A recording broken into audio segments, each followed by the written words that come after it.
Starter Michael Vickers awaits the last of them to move in. Red lights go on. All set. Racing and Foreseen won the start from In Love with Paris, and the Naconian Stage Man and Recoil jumped out quickly. Going up there deep out is a Kiko just after the start. Blackline is pushing up now from that inside gate, and they're followed further back by Multiverse. Pablo's Palm had found himself very wide, so he's got to hit the brakes and drop back with Stable Secret.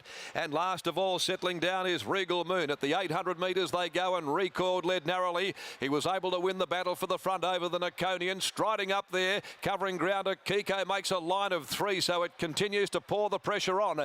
Blackline's a length and a half away, down on the inside from Stage Man. Foreseen's wider, followed in turn by Multiverse. In Love with Paris, looking to get around their heels, dropping out Stable Secret. Well back Pablo's Palm and Regal Moon into the home straight now. 350 to run. Recoiled led the way, tackled by the Naconian. They've dropped off a Kiko. Blackline behind them. Here comes Stage Man. In Love with Paris with their runs. Regal Moon and Pablo's Palm. Stage Man gets his head in front, nearing the 150. Stage Man from the Naconian. In Love with Paris trying to run Stage Man down, but Stage Man prevails. It's another one for Pike, another one for the Cerise and White. Stage Man beat In Love with Paris. Regal Moon, Pablo's Poem, tight go third from the Naconian. Blackline, then came Recoiled. Behind those, next of all, a Kiko. Multiverse's winning runs come to an end. Stable Secret, and last is Foreseen. Stage Man, number 6, ridden by William Pike. Beats In Love with Paris, Jared Noski, and the judge will look at the photo for third. Stage Man getting that lovely trip, economical run there off what was a pretty hot speed, with the pressure being applied a fair way out. And he was able to zap them down the outside. In Love with Paris under the 59 first up, producing a very, very encouraging return to the track. And maybe Regal Moon for third, but we wait for the official numbers to come to hand. The winner by Written Tycoon out of Best Feature. They started the day with Showcase winning. They've ended it with Stage Man. More than just a bit of theatre involved with the Cerise and White this afternoon, and they've clinched another 2 in the middle of the day, of course, including another Belgravia Stakes. They've run 110.16, 110.16, 3/4 by half a length. And it's 6-1-9 Regal Moon, 12 the Naconian, 11 Pablo's Poem, misses out there in 5th placing. 6-1-9-12 is the time for the last event for the day. And what a day it has been for Bob Peters of Peters Investments.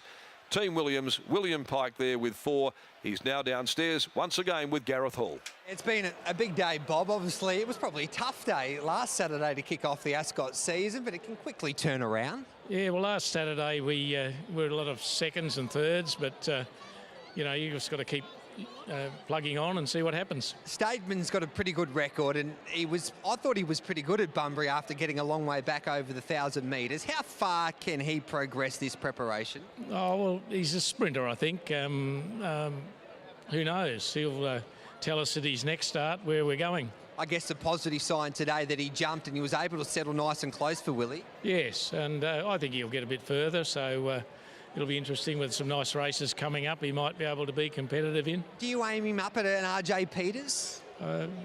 Anything, you know, Carbine Club, that sort of race might be his go. What do you do now, Bob? Do you go home and sit out and say, okay, get the book out once again and plan these horses next start and maybe have an end goal for them now after what they've showed you today? Like an Arcadia Queen, a Mystery Miss, and now a Stageman? No, not yet. After the next start, you start to think about that.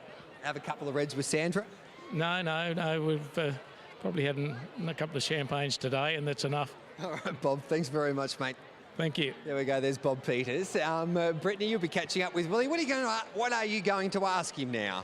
Look, it's a good question, Gareth, because it's just, I've spoken to him for half the day now with the 4 winners from William Pike, and it's just something, we say it time and time again, but we've just become so accustomed to seeing him ride bags of winners. We might see what Still Casey had to say. Still, you proud with your girl today with the blinkers on? Oh, she went enormous. She was really finding the line late. She's a little bit unlucky up the straight, I think, and yeah, no, I'm over the moon. You purchased her off? Regal Moon. Yeah, over the Regal Moon. You purchased her off, Mr. Peters, and you nearly beat him. Molly's parents, Michael and Justine, bought her, and she was finding the line late. She is known to do that, but I'm really excited about her going forward. She's going so good. Yeah, living the dream, mate. Keep up that good work. Yeah, thank you. There we go. There's still Casey. It's great to see such a young talent with a pretty good horse. And we'll see her, I guess, throughout a carnival as well, Regal Moon. And I think that's why sometimes Bob's so great, because he's able to sell on a horse like a Regal Moon that can be competitive in a Saturday and give an opportunity for a trainer like Still Casey to purchase a horse like that for a reasonable price, I think of around 40,000, and be able to get a horse that can compete on a Saturday pretty quickly. That's right, and we know the success stories that have come out of that Bob Peters dispersal sale, if you will, and he always sells talented horses, ones that, you know, he has a business to run and a multitude of horses. He sells them when they are still able to win races, and the new connections of most of the horses have always been able to taste success. In Love with Paris was second there, just in front of Regal Moon. A really good performance first up, and when we see this horse over further, I think certainly one to follow for sure. But William Pike, 4 winners in the Cerise and White today. It's been a great day at the office, Pikey. When you came to the races today, how many winners did you honestly think that you had in the bag today? I did think I had the rides to have 4 winners, but I thought I'd have to have a lot of luck to come away with more than one. With this boy here, you seemed aggressive early just to hold that spot? Yeah, pretty much. I've liked him. There's no sort of nine. I like him. He works good. He feels like a good horse. And he let me down a little bit last start. Things didn't go that well, but I thought he might be good enough to overcome it anyway. So today I was pretty aggressive and really wanted to make sure it was there. And it is there. He done it for fun on the line, but he's still a big baby. Is he better ridden a little bit handier to the speed? I didn't think so, because he weights so much in the straight, but then when I went back on him at Bunbury, it was a disaster. So while we're winning, I won't change. Lucky you found the trick. Well done on another super day today. And thank you to Mr. Peters and the trainers that have prepared them. They've done brilliant, making me look good. They have indeed. Don't lie, Pike. He was sensational today. And I tell you what, there was grown men yelling, "I love you, Pikey," giving each other a hug and a kiss after they backstaged in that last race. It was a sight to be seen, but I guess that's what racing and the punt's all about. That's what the emotion's all about, and that's why we love this game.